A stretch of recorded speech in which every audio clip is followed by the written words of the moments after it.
My name is Jenna Koenig, and this is my presentation on the prompt hierarchy. What is a prompt? A prompt is a stimulus that is added after the original SD is presented to help a client emit a correct response.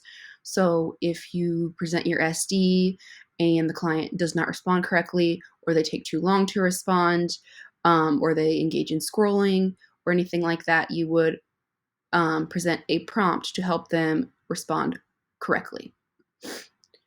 Why are prompts important? Prompts increase the likelihood that a client will emit a correct response. They can help to reduce frustration if a client doesn't understand what you're asking, what the question means, or what you are expecting them to do. They can help increase the overall pace of instruction, and this can aid in maintaining the client's attention. So you're not spending too much time on one target. It makes everything move faster, and you get through their program quicker. This is a visual on the prompt hierarchy. We always want clients' responses to be as independent as possible. So you start adding in stimuli, or you start adding in different types of prompts if they do not respond correctly.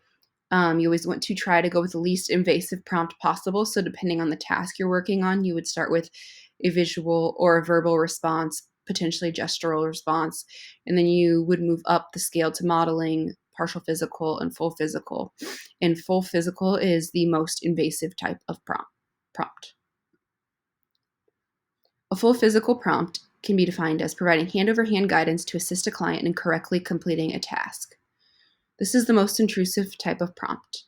Examples of this would be hand-over-hand prompting through all steps of a hand washing procedure. So you hold the client's hands, turn on the sink, get them wet. You hand over hand the client's getting soap, and you go through all of the steps until they dry, until you help them get a towel, and then hand over hand throwing it in the trash can.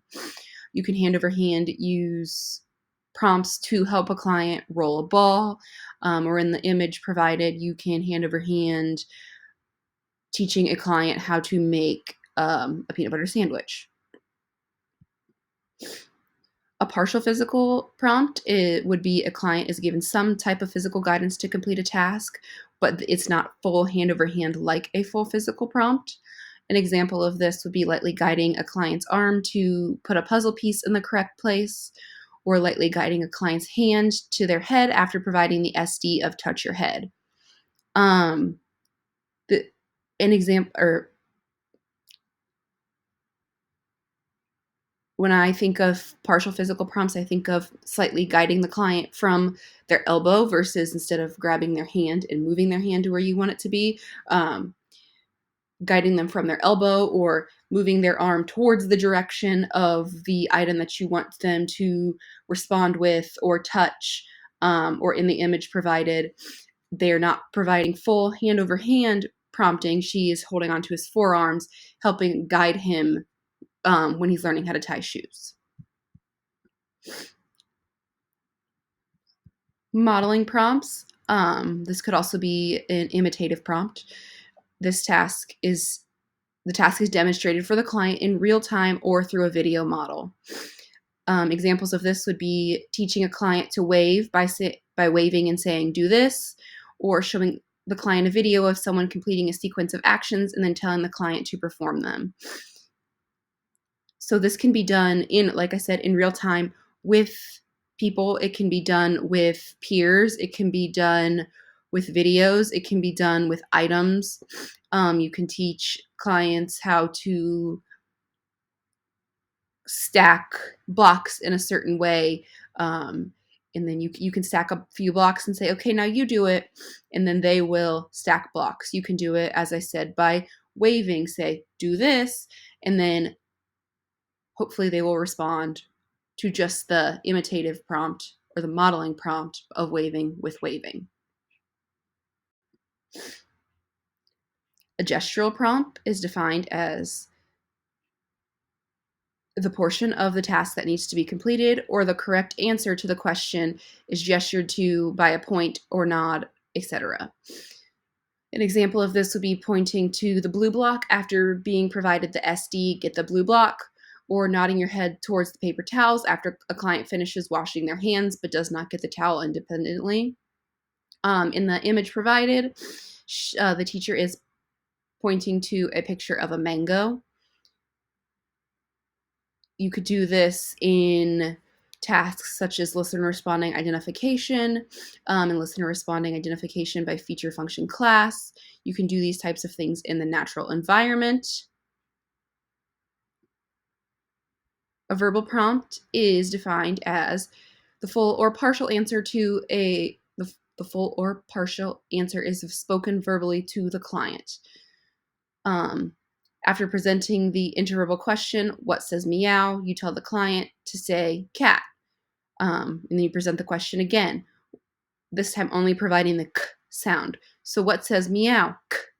And finally present the question a final time with no prompts, what says meow, and hopefully the client will respond with the picture with a cat. A visual prompt, you could use pictures, drawings, videos, etc., to get the desired response from the client. So when you ask the interverbal question, what do you sleep in?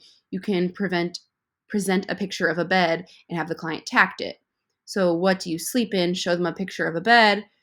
Hopefully they will respond with bed if they have a stronger tact repertoire. And once the client is successful with this, you can represent the question without the picture. So what do you sleep in? And hopefully they will respond with bed without the image of the bed being present. And finally, independent. The client is able to respond independently and correctly after the SD has been presented. So the client is told to find a picture of cat, and the client scans an array and touches the picture of a cat. Prompts always want to be used. You always want to use prompts with the least invasive possible. So you always want to start with a visual or a verbal prompt or gestural and work your way backwards to a full physical prompt unless you know a client very well and know that you will need to immediately go in and use full physical prompts or partial physical. It's always best to go with prompts that are as independent as possible. And prompting and fading go hand in hand. So when you put a prompt in, you have to take it out. So something that we do at my center is called ECTR. It's error, correction, transfer, expansion, return. So if you show the client a picture of a cup and say, what is it? And they don't respond, you can say, this is a cup. So what is it? Hopefully they will say cup with an echoic prompt. And then you would expand on that expansion. So touch your head, return to it. What is it? Cup. Yeah, good job. Cup. Do this. Return back to it. What is it? Cup. Good job. Do this. Do this. What is it? Hopefully they respond with the correct answer of cup. And here are a list of my references, including the photos that I used.